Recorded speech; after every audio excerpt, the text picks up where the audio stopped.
लेकिन तभी जेनिफर उसे धक्का देकर गिरा देती है और अपने बैग से स्प्रे निकालकर स्टैनली की आंखों में डाल देती है और वहां से निकलकर भागने लगती है।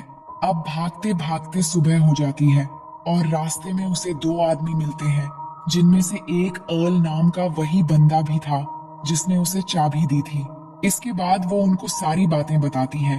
तो दूसरा बंदा जेनिफर से कहता है कि मैं एक शेरिफ हूँ, तो तुम चिंता मत करो। इसके बाद शेरिफ अर्ल से कहता है कि तुम जंगल की दूसरी तरफ जाओ। ये कहकर वो जेनिफर को अपने साथ लेके वापस उसके कैबिन में जाता है और जाकर जब वो वहां पे छानबीन करता है तो उसे वहां पे कोई भी नहीं मिलता, लेकिन उसे वहां पे जेनिफर की बियर बोतल मिलती है। तो वो कहता है कि शायद पीने की वजह से तुम्हें हेलुसिनेशन हुआ है, लेकिन जेनिफर कहती है कि मुझे कुछ भी नहीं हुआ है। इन लोगों ने सच में मेरे साथ जबरदस्ती करने की कोशिश की थी। लेकिन शेरिफ यकीन नहीं करता और जेनिफर की तलाशी लेने लगता है और हम देखते हैं कि वो तलाशी करने के बहाने जेनिफर की बॉडी को गलत तरीके से टच कर रहा है। तभी वो चारों लड़के वहां पे आ जाते हैं और जेनिफर को देख के मुस्कुराने लगते हैं। ये देख के जेनिफर समझ जाती है कि वो शेरिफ भी उनसे मिला हुआ है, जिसके बाद शेरिफ भी जेनिफर के साथ बदसलूक करने लगता है और मारने लगता है और कहता है कि अब तुम्हारे साथ बहुत बुरा होने वाला है। उसके बाद जॉनी जेनिफर को पकड़ लेता है और मैथ्यू को अपने कपड़े उतारने के लिए कहता है और कहता है कि आज मैं तुझे एक मर्द बनाऊंगा। तो मैथ्यू अपने कपड़े उतारने लगता है। उसके बाद वो जबरदस्ती जेनिफर के कपड़े फाड़ देते हैं और उसे नीचे लेटाकर मैथ्यू से कहते हैं कि तुम इसके साथ संभोग करो। जिसके बाद मैथ्यू जेनिफर के साथ जबरदस्ती गंदा काम करने लगता है, जिससे जेनिफर को बहुत दर्द होता है और वो चिल्लाने लगती है। तभी शेरिफ के घर से उसकी बेटी एंजल का कॉल आता है, जिस पर उसकी बेटी कहती है कि आज वो घर पे जल्दी आए, जिससे शेरिफ अपनी बेटी से वादा करता है कि आज वो जल्दी घर वापस आ जाएगा। उसके बाद वो लोग जेनिफर को छोड़ के वहां से चले जाते हैं। अब उनके जाने के बाद जेनिफर किसी तरह उठकर बिना कपड़ों के हालत में वहां से बाहर निकलकर जाने लगती है, लेकिन कुछ दूर आगे जाने पर वो पांचों फिर से उसके सामने आकर घेर लेते हैं, क्योंकि अभी भी उनका मन नहीं भरा था। जिसके बाद वो फिर से उसे पकड़कर जमीन पर लेटा देते हैं और एंडी जेनिफर के मुंह को पानी में डुबोने लगता है और इस बार शेरिफ अपने कपड़े उतारकर जेनिफर के साथ जबरदस्ती करने लगता है, जिससे जेनिफर दर्द से जोर जोर से चिल्लाती है। लेकिन वो दरिंदे एक एक करके सभी उसके साथ संभोग करने लगते हैं और जब उनका मन भर जाता है तो वो उसे छोड़ देते हैं। इसके बाद जेनिफर किसी तरह उठकर वहां से जाने लगती है और इतना जुल्म सहने के बाद वो पूरी तरह पागल सी हो गई थी। फिर जब वो एक पुल के पास पहुंचती है तो वो पांचों फिर से उसे मारने के लिए वहां आ जाते हैं, लेकिन तभी जेनिफर पानी में कूद जाती है। जिसके बाद जब वो पांचों पानी में देखते हैं तो उन्हें जेनिफर कहीं भी नजर नहीं आती, इसलिए वो घंटों तक उसकी बॉडी के ऊपर आने का इंतजार करते हैं, लेकिन जेनिफर की बॉडी ऊपर नहीं आती। शेरिफ ये देखकर उन सभी से कहता है कि तुम्हें जेनिफर पर नजर रखनी होगी। अगर वो यहाँ से भाग गई तो हम सब मुसीबत में पड़ सकते हैं। फिर वो जेनिफर की सभी चीजों को जला देते हैं ताकि कोई सबूत न बचे।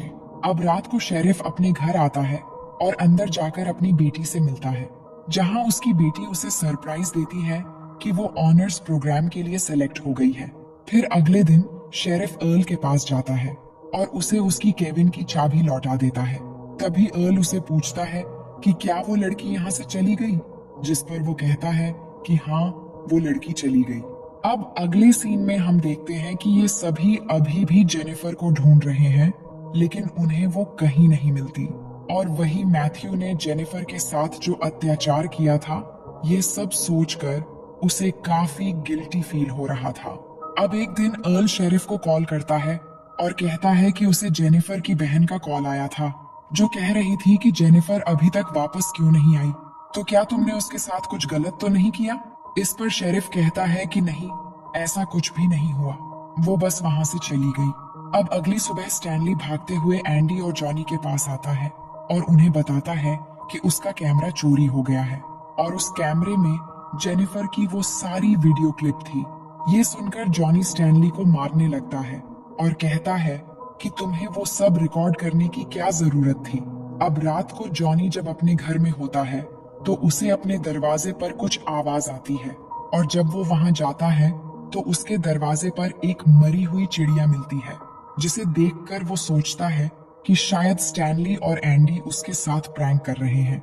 लेकिन उसे फिर से वही आवाज सुनाई देती है, और वहां जाने पर उसे जेनिफर की एक चप्पल मिलती है, जिसे देखकर वो काफी घबरा जाता है। तभी उसे झाड़ियों में से एक और आवाज सुनाई देती है, और आगे जाने पर उसे मैथ्यू के हाथ के रबर बैंड्स मिलते हैं, जिससे उसे लगता है कि मैथ्यू ही ये सब कर रहा है। अब अगले दिन हम शेरिफ को अपने घर आता हुआ देखते हैं, जहां उसकी वाइफ एक गिफ्ट देकर उसे कहती है कि किसी ने तुम्हारे लिए ये भेजा है, जिसके अंदर एक कैसेट भी है। अब शेरिफ जब उस कैसेट को हाथ में लेकर देखता है तो वो काफी डर जाता है और उन लड़कों के पास जाता है, जहां जाकर वो स्टैनली को पीटने लगता है और कहता है कि तुम्हें वो वीडियो रिकॉर्ड करने की क्या जरूरत थी। तभी जॉनी कहता है कि कल रात को मुझे भी कोई परेशान कर रहा था, और मुझे पता है कि ये सब मैथ्यू ही कर रहा है, क्योंकि उसे जेनिफर की मौत से गिल्टी फील हो रहा है, इसलिए वो हमें डराना चाहता है। फिर शेरिफ उन्हें मैथ्यू को ढूंढ कर लाने के लिए कहता है, और वो खुद अर्ल के पास जाता है और उसे शूट करके मार देता है, क्योंकि अर्ल को भी उन पर शक हो गया था। इधर मैथ्यू जेनिफर के घर के बाहर बैठकर गिल्टी फील कर रहा था। तभी उसे जेनिफर की आवाज सुनाई देती है, जिससे वो ऊपर जाता है तो उसके सामने जेनिफर एक सोफे पर बैठी हुई थी। फिर वो उसे अपने पास बुलाती है और कहती है कि मुझे पता है कि तुम गिल्टी फील कर रहे हो। तभी मैथ्यू जेनिफर से माफी मांगने लगता है और कहता है कि मैंने जानबूझकर तुम्हारे साथ ऐसा नहीं किया था। लेकिन जेनिफर उसके गले में एक रस्सी डालकर जोर से कसने लगती है, जिससे मैथ्यू बेहोश हो जाता है। वहीं एंडी और स्टैनली मैथ्यू को ढूंढ रहे होते हैं, और ढूंढते ढूंढते एंडी एक सुनसान घर के अंदर जाता है, जहां पर उसे एक गद्दा दिखता है। वहीं इधर स्टैनली के सामने जेनिफर आ जाती है, जिसे देखकर जब वो उसे मारने के लिए आगे बढ़ता है तो उसका पैर एक ट्रैप में फंस जाता है।